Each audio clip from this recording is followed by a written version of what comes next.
常玉春的姨娘晃晃悠悠连滚带爬回到自己的家里，等推门到外屋一看呢，常玉春呢还睡呢。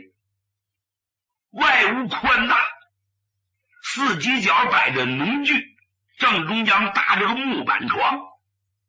因为6月的天气热，常玉春爱光膀子，也穿着个大裤衩，撵着腰，光着脚丫，仰面朝天，是鼻息如雷。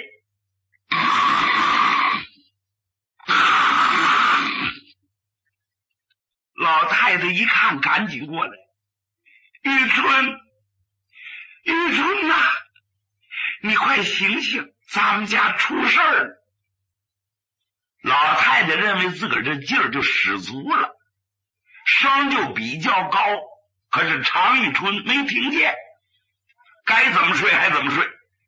后来把老太太气急了，把顶门杠子拿过来，照着常玉春的腿上，你还不起来，啪！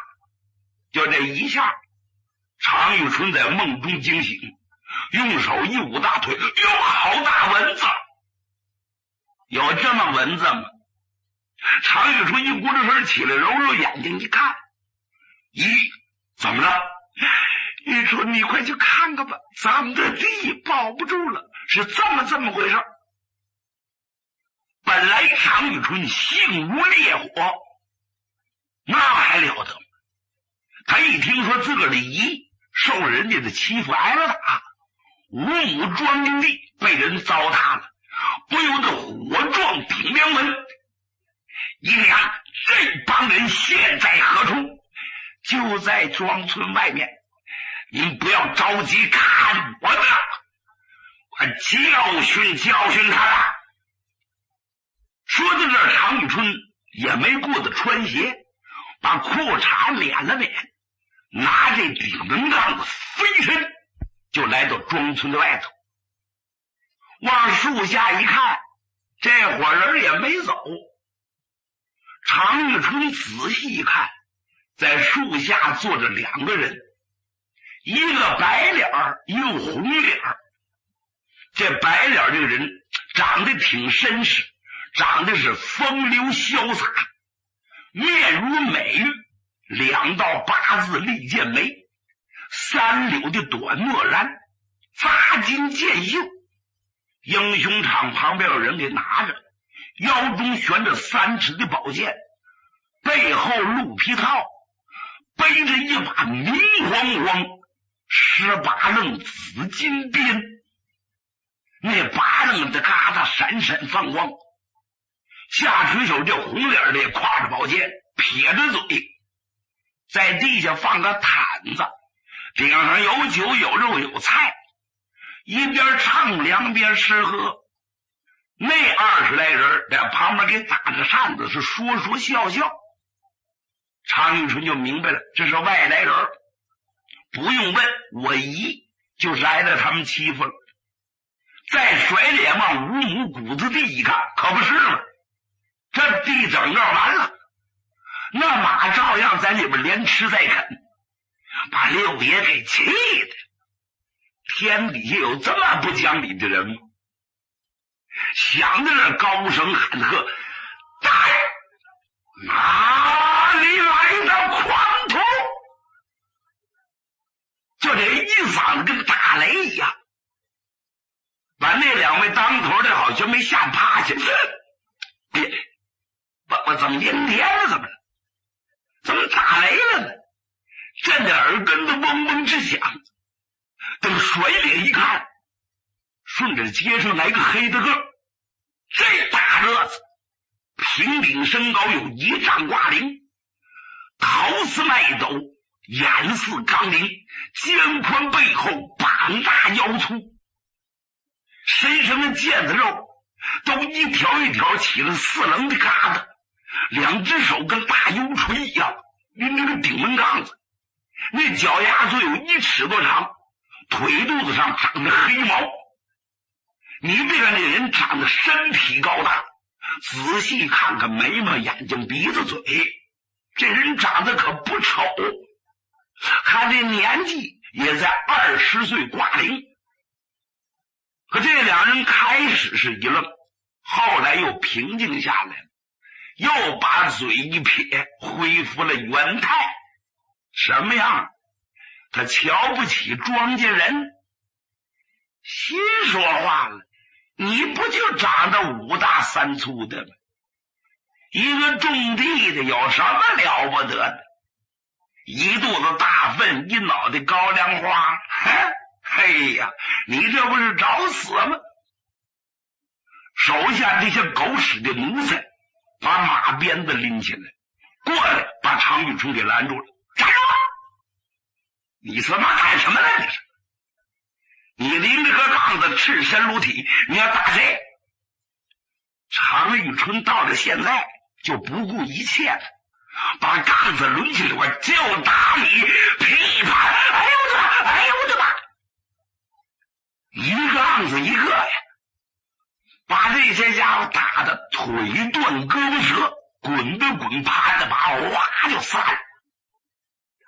那两个当头的一瞅，哎呀，这小子真野蛮！那红脸的把宝剑拽出来，直奔常遇春当胸便刺，我扎死你！他拿常遇春当庄稼汉了，不知道六爷是武术大师啊！别看长得粗野，对武术和兵器颇有研究。六爷闪身往旁边一躲，宝剑刺空，常遇春兜着他的手腕子，嗡就是一杠子。这个人一看不好，赶紧往下抽宝剑，抽的慢点儿，杠子正砸在宝剑上，宝剑落地。这家转身刚要跑，六爷来个秋风扫半夜，横着的一杠子，正拍在这人屁股上，啪哒哒哒哒哒哒，噗噗，摔出足有3丈远去，来了个狗啃屎，好像没把门牙啃掉了。那个背边白脸的一看，哟，小子你挺厉害，在背后探膀背，把18楞紫金鞭拽出来，抡鞭就打。常遇春对于兵器十分内行，用眼睛一搭，就发现是一条宝鞭。这条鞭一共18节，嗨，什么手艺人给打造的，玲珑透剔呀！外面用金水走了16遍，夺人的耳目。常遇春一看，这把鞭要落到我手，我就是老虎长着翅膀。从小我有个癖好，就是爱惜兵器，就喜欢使鞭，始终没有合适的。我今儿这人给我送来了。玉春心里这么想着，把这杠子就扔了。这个主正好这鞭以上势下砸常遇春的面门，六爷抢不齐身，叭往旁边一闪，鞭走空了。他把蒲扇大手伸出来，正好把这个人的手腕子给掐住，连鞭在腕子，砰，这一把就给薅住了。常遇春那个手有多大的劲儿，跟铁钳子一样，也就使了3成劲儿，这位就有点受不了了，小油葫芦叫唤，认为他腕子折了呢。常遇春往怀里一裸，底下当就一脚，把这人踢了个仰面朝天，这鞭就落到自己的手里头了。常遇春把鞭夺过来之后，抡起这把宝鞭，照这个人是顶梁便砸，给宰这去。这个人一看，完了，也别夺状元去了，我这条命就扔在苏州。完了，鞭一下来，我那脑袋就碎了。他把眼一闭，在这等死。那些人张口结舌，眼瞅要发生一场血难。哎，正这么个时候，咱没说有几棵树吗？在树后转身出了一个人，这人口诵法号，高声喊喝：“无量寿佛，长六把，鞭下留情，别打，贫道在此。”这个人声音十分洪亮，常玉春听着十分的耳熟。呀，谁呢？提鞭在手，把脚撤回来，甩脸观瞧。再看树后转过一个人，此人身高8尺挂领，细腰叉背，头上9梁道巾，顶梁门安着一块无瑕美玉，身上穿着灰布道袍，圆领大袖，腰系黄丝绦，双垂灯笼穗，胖袜云履，背背宝剑，手拿拂尘。这苍蝇栓是罗汉竹子杆，刷白的马尾，足有3尺多长。再往这个道人的脸上观瞧，面如冠玉。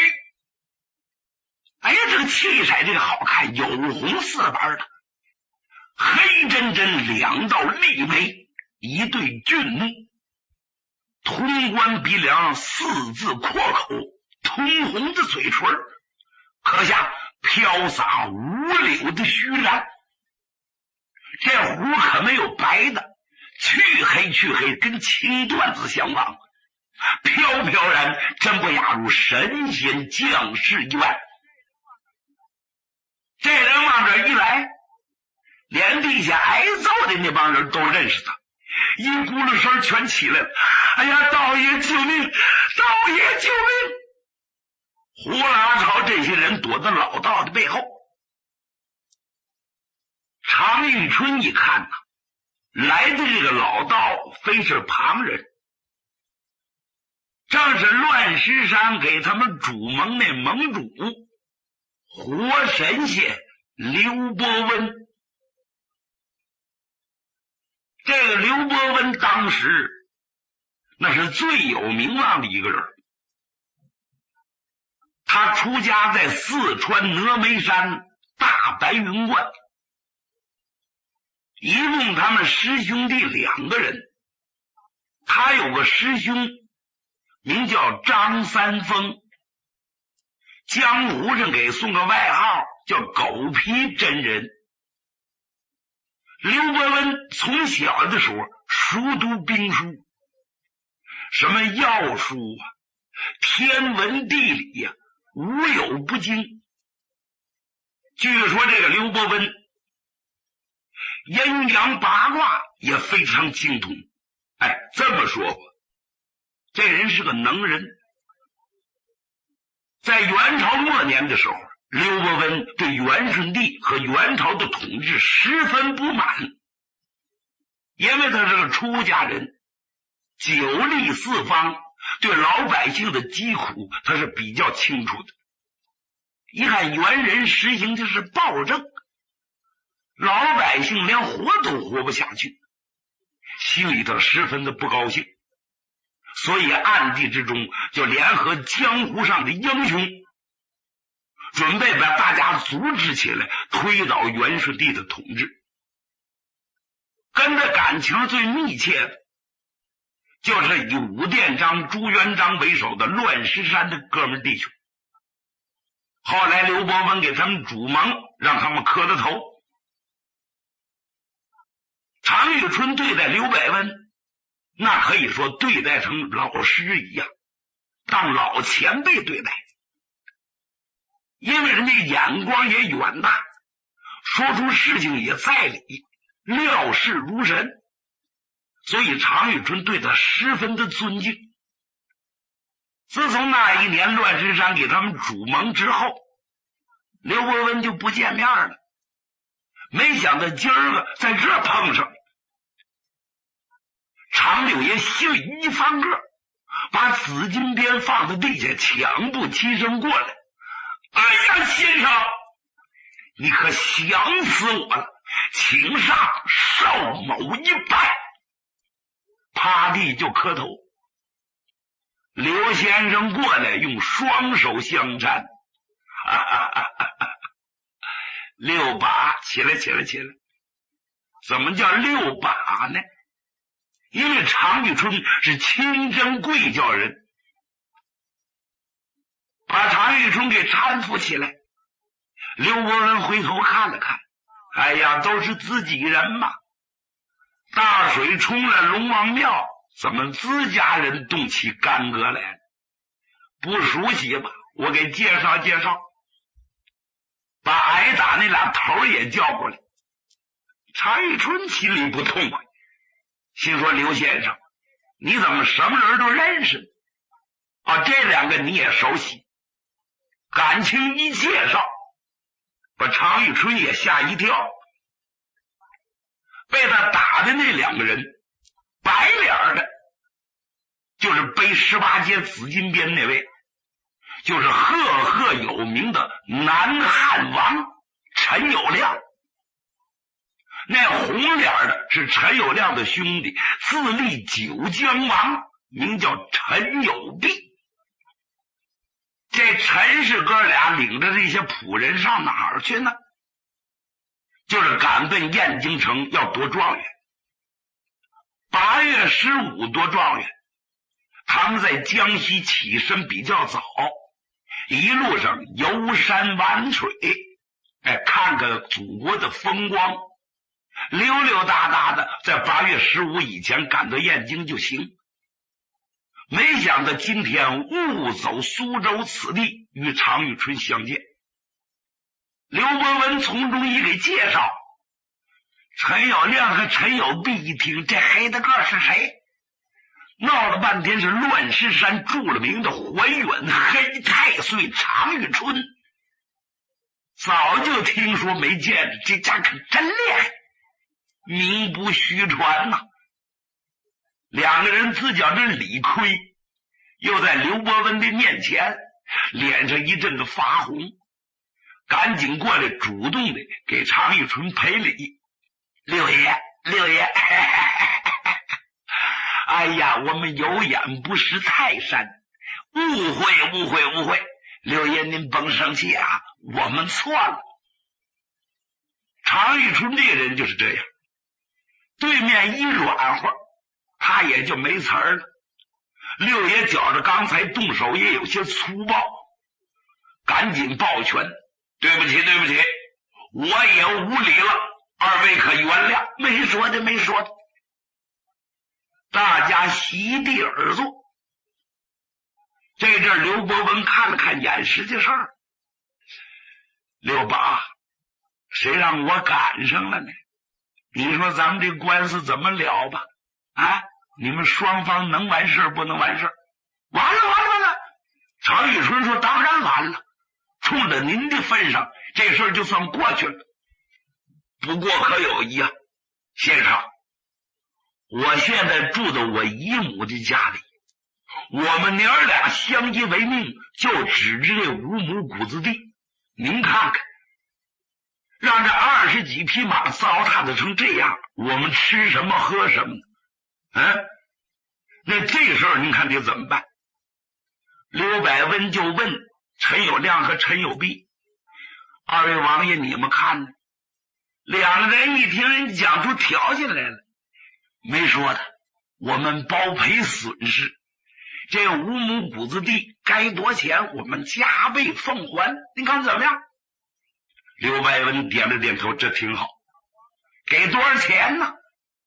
两方面经过讨价还价，最后刘伯温从中给做主，包赔了白银500两。陈友谅、陈友弼一听500两也合适，花点钱算个什么？要不命都保不住了。认可倒霉吧。让手下的家人把银子过来了。常遇春把银子给收下，陈友谅一拉刘伯温，先生，我还有个要求，这六爷把我那鞭呢给抢过去了，您是不是能给我说两句好话，把那鞭还给我？我8月15下场，还指着他夺状元。哦，刘伯温跟常遇春又商量，刘八把兵器还给他吧。常六爷把鞭看了看，有些不舍。先生，这么办吧，物归原主，我也不能要人家的东西。不过陈友谅刚才拿鞭打我来的，我才抢过来。要给鞭不难，这玩意儿咱也得算个价钱。陈友谅已经惹舌了，我的鞭还得算价钱，真倒霉吧？好，六把您说要多少钱？我给。常遇春说，我也不能多要，自己人嘛，对不对？咱公平合理。你给这个数吧。他把大手一伸，5个手指头全竖起来，一巴掌。陈友谅认为这50两银子，那500我都给了，这50两银子算个什么呢？挺高兴，就问50两。六爷一拨脑子，什么50两？5000两啊！陈友谅把脑袋一拨，我不要了，行不行？认倒霉吧。不敢得罪常遇春，又说了2句闲话，带着陈友弼和那些家人在谷子地把马全都找回来，狼狈逃窜走了。地头上就剩下刘伯温和常遇春2个人，把这银子包包一包。常遇春就说，先生，我就住到庄村里面，到家休息休息吧。好，我正要找你。常遇春在头前领路，把活神仙领到姨娘的家里头。这些事情老太太在旁边看得非常真切，心里这个高兴啊！要没有遇春，我这满肚子苦水往哪去吐去呢？当然是高兴了，一直把刘伯温让到家里头，把炕收拾收拾，炕桌放上，又给沏了壶水。刘伯温跟常遇春是对面而坐，单表常遇春，就问刘伯温，先生，一别数载，您这是从哪儿来？